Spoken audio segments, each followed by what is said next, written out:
My name is Natalie. I've been married to my husband, who I met through a friend, for 20 years. We're both approaching our mid-40s. We live with my husband, Smith, our daughter, Evelyn, our son, Watson, and my mother-in-law. Before we got married, my husband seemed like a caring and reliable man who loved his mother.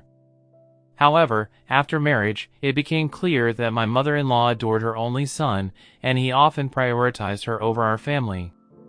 When I tried to talk to him about the tough treatment I received from my mother-in-law, he would say, "My mom is right," and he wouldn't listen to me.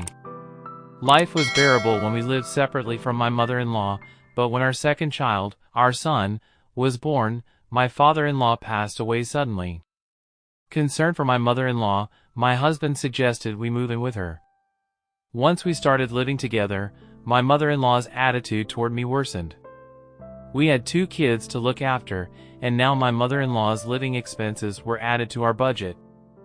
My husband's income wasn't enough to cover our living expenses, let alone pay off loans, so I had to work as well. My mother-in-law didn't like this and said, "Oh, I should stay home and take care of the house and don't neglect household duties just because you work." But I had no choice but to work. Ignoring my mother-in-law's objections, I started working full-time. Naturally, I couldn't devote all my time to housework. Things got tough, and I asked my husband for help, but he would just lounge on the sofa, playing games on his smartphone, even when he was home. My mother-in-law, instead of correcting him, would say, "Smith is tired from work, Natalie should handle everything at home." Moreover, my mother-in-law wouldn't lift a finger even for her own needs and threw everything onto me. My husband seemed to like this and stopped doing anything around the house. In the end, while working full-time, I had to handle all the housework and childcare for our family of 4, including my mother-in-law.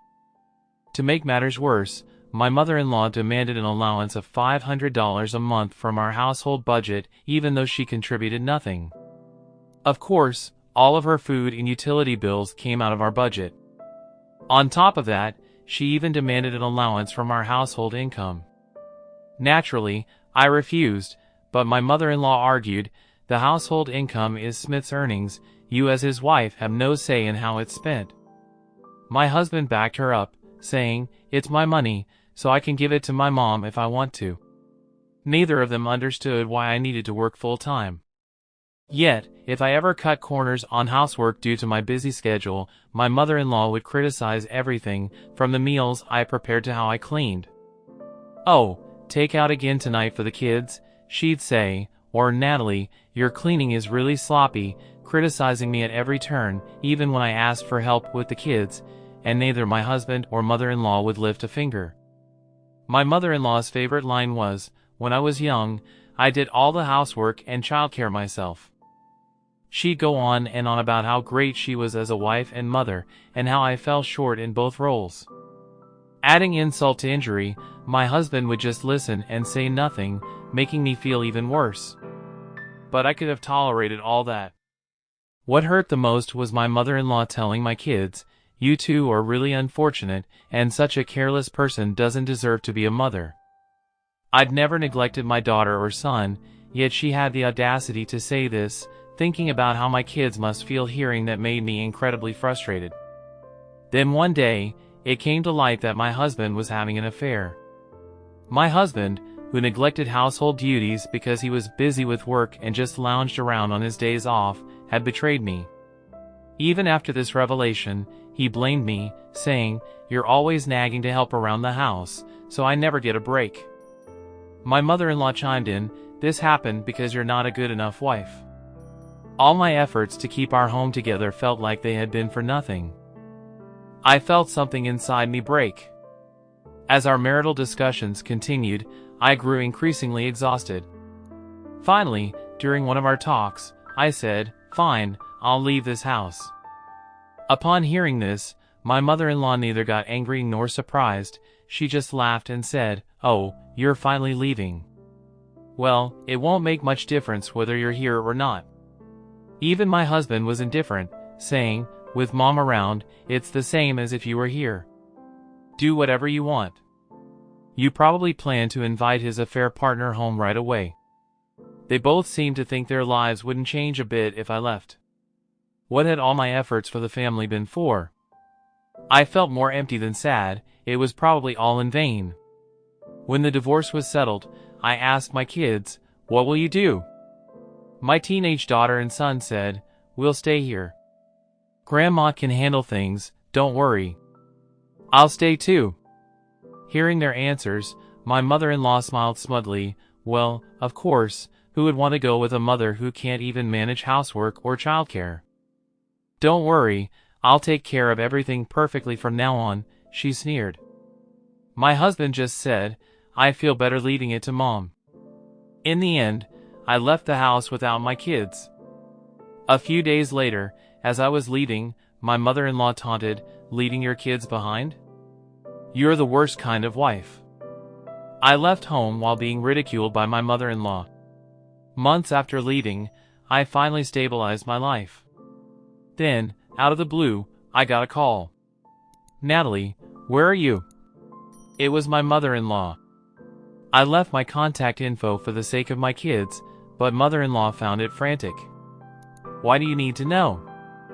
"I have no relation to that house anymore," I responded. "What are you talking about?" "Our home is a mess because you left," she replied. According to my mother-in-law, everything had gone downhill since I left. I was inwardly stunned, unaware of my reaction. Mother-in-law continued. "Every weekend I have to accompany Watson to his soccer club when there's a match. I even have to drive and I have to buy drinks for everyone when it's our turn, plus there's the muddy uniforms to wash. No one told me parents had to polish soccer balls. Then there's driving Natalie to and from cram school, and it's costing extra for remedial classes. On top of that, Smith's income isn't enough to cover the mortgage, so now he's telling me to work. I had to get a part-time job, and Smith, when he gets home, just lies on the sofa. He can't even put his dirty clothes in the laundry basket. I'm tired from working part-time, but he does nothing, saying he's tired. I have to do all the housework and laundry for the entire family by myself. And yet, all she does is complain about the food I make. "Natalie, please come back," she pleaded, clearly worn out. Mother-in-law's voice was almost a scream, but I calmly responded, "Weren't you and Smith the ones who told me to leave? Weren't you supposed to handle everything perfectly on your own?" I could tell mother-in-law was shocked on the other end of the phone.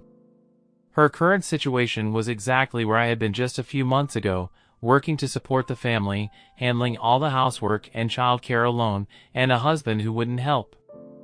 She didn't have me to complain about, so she was better off. Probably. The woman who was the husband's cheating partner, the mother-in-law expected as a labor force, the woman my husband had an affair with, left him right after I moved out.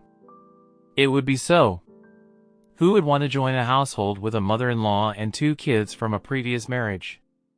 They probably thought she would fill the gap that I left, but their plan failed. Now, mother-in-laws finally realized the gravity of the situation. Too late.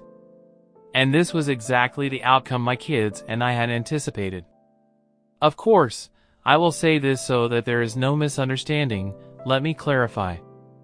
Evelyn and Watson are very kind kids. They always offered to help, saying, "Mom, let me assist you, or I can do this myself." They had seen how their father and grandmother treated me and were well aware of it. When I was finally pushed to the point of leaving, I first talked to my daughter and son. They immediately took my side. "You've done enough, Mom. You should leave this house." I agree, Dad and Grandma are the ones at fault. They even offered to come with me, but then my daughter said, "Even if we leave, Dad and Grandma will never understand the struggles you've been through." "Yeah, they probably feel relief," my son added. "We can't let that happen. They should realize how hard it's been for you." They chose to stay, thinking their father and grandmother would never understand my struggles if they left too. With that in mind, the 2 chose to stay at home on their own. Mother-in-law had no idea about this and assumed I had abandoned my kids. The outcome was clear. I never had high hopes for my husband, but mother-in-law couldn't possibly replace me in supporting the family, doing housework, and raising kids, and with just my husband's income, they couldn't even manage the household finances, let alone the mortgage. Mother-in-law probably finally realized where her allowance had been coming from. I had been the one doing all the housework and taking care of the kids while working. My husband and mother-in-law did nothing but complain, pushing everything onto me. Now, they must have felt firsthand what I had been juggling all along. I regularly received updates from my kids about the situation at home. I even heard from them that my husband's plans through mother-in-law had to get a part-time job because my income was gone. She was struggling with housework and childcare, while my husband remained as unhelpful as ever. The husband, too, does no housework at home, does nothing about the children, and everything is a burden on mother-in-law. My kids told me all of this, thanks to them. The house is a mess, and the meals are mostly half-hearted. They must realize now how hard you had it, Mom. They must have understood more than ever who had been holding that household together. Please, Natalie, come back. I understood the plea in mother-in-law's voice. So you're coming back? But I answered clearly and loudly, no, I'm not coming back. What I realize is that I can't trust you or Smith with my children. I'll be taking my daughter and son. They want that too. What? You left them behind, didn't you?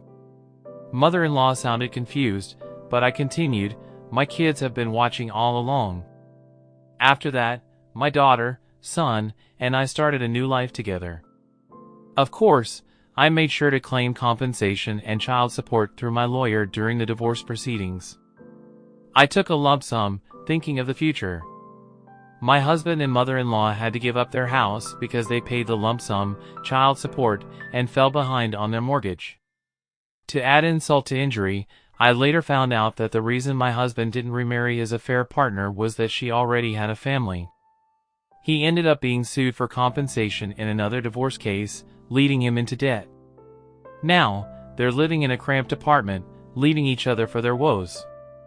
As for us, the three of us are living happily, supporting each other every step of the way. Don't forget to hit that like button if you enjoyed this video, and if you're curious to see where this journey takes us next, make sure to subscribe and turn on notifications so you won't miss a single update. Your support is what keeps this channel alive and kicking, and every like, comment, and share means the world to us.